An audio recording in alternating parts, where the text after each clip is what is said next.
প্রিয় দর্শক, দেশের ইতিহাসে আবারও একবার নজির স্থাপন হয়ে গেল।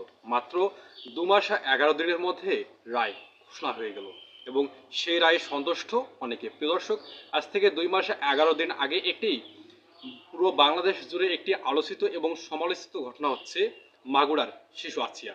যে মাগুরার শিশু আসিয়াকে প্রথমে ধর্ষণ করা হয় এবং পৈশাচিক নির্যাতন করা হয় এবং তাকে তার যে অবস্থা হয়েছিল তাকে দ্রুত মাগুরা জেলা সদর হাসপাতালে ভর্তি করা হয়। এরপর তার উন্নত চিকিৎসার জন্য ঢাকা মেডিকেল হাসপাতালে, এরপর সেখান থেকে আরও উন্নত চিকিৎসার জন্য ঢাকা সিএমএইচ হাসপাতালে ভর্তি করা হয় এবং সেখানে সিএমএইচ হাসপাতালে চিকিৎসাধীন অবস্থায় মৃত্যুবরণ করেন মাগুরার সেই শিশু আসিয়া।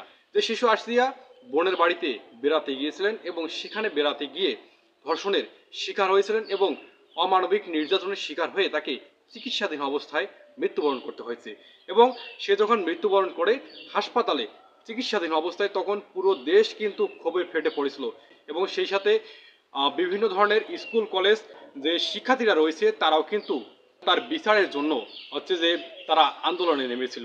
মানববন্ধন, বিক্ষোভ সমাবেশ, এমনকি অবস্থান কর্মসূচিও গ্রহণ করেছিলেন সাধারণ শিক্ষার্থীরা। প্রিয় দর্শক, এই অবস্থায় দেশের যে ঊর্ধ্বতন কর্তৃপক্ষ রয়েছে, সরকার কর্তৃপক্ষ থেকে একটি বিচার বেঞ্চ গঠন করা হয়েছিল দ্রুত এবং অনেক উকিলরা বলেছিলেন যে হিটু শেখ, আসামি হিটু শেখের পক্ষে কেউ ওকালতি করার জন্য আদালতে দাঁড়াবেন না। পরে লিগাল এইডের মধ্যে একজন উকিল দাঁড়িয়েছিলেন হিটু শেখের পক্ষে এবং হিটু শেখ আদালতে চিৎকার করে বলেছিলেন যে সে সম্পূর্ণ নির্দোষ, তার কোনো দোষ নেই। এমনকি শিশু আসিয়ার যে বোন রয়েছে, সেই শিশু আসিয়ার বোনকে জিজ্ঞাসাবাদ করার জন্য তিনি আকুতি মিনতি জানিয়েছিলেন।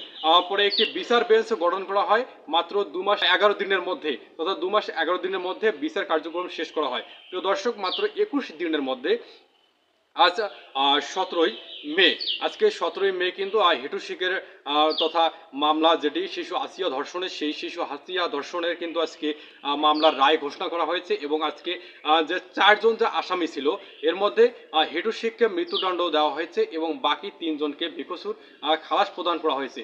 প্রিয় দর্শক, মাত্র ২১ দিনের মাথায় আজকের বিচার বেঞ্চের এই রায়ের মাধ্যমে আবারও দেশের ইতিহাসে এক প্রকারের নজির স্থাপন হয়ে গেল।